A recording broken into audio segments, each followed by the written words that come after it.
শোল্ডারে এরকম 3D look চাইছো, but অনেকগুলো ভেরিয়েশনের মধ্যে কনফিউজ হচ্ছে যে কোন ভেরিয়েশন গুলো তোমাদের শোল্ডারে অ্যাকচুয়ালি ওয়ার্ক করবে। তো চলো ফার্স্ট ওয়ার্কআউট দিয়ে স্টার্ট করি আমরা। ফার্স্ট আমরা করবো ওভারহেড বারবেল প্রেস, যেখানে ওয়েট রাখবো একদম মডারেট, যেটা লিফট করতে ইজি হবে আর ইঞ্জিরির থেকেও বাঁচবে। আর তার সাথে রাখবো ফর্মে কারেকশন। চলো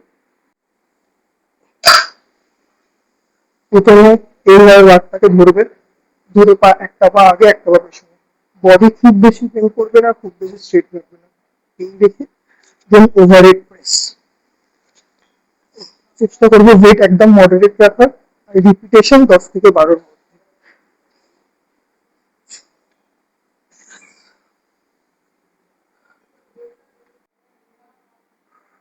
দেখতে পাচ্ছি পাম্পটা। আর এর সাথে এটা 4 সেট মারার পর তোমরা সেকেন্ড যে এক্সারসাইজটা করবে সেটা হচ্ছে সাইড ল্যাটারাল। সাইড ল্যাটারালেও সেম, ওয়েট একদম মডারেট, বডি এতে সুইং না হয়। চলো তোমাদেরকে সাইড ল্যাটারালটাও দেখি। চলো।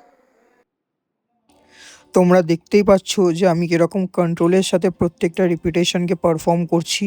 আর পুরো ওয়েট করে হোল্ড করে করে এমন ওয়েট আমি নিয়েছি যেটাতে আমার বডি বেশি সুইং করবে না, আর ট্র্যাপসটাও খুব হালকা এঙ্গেজ হবে।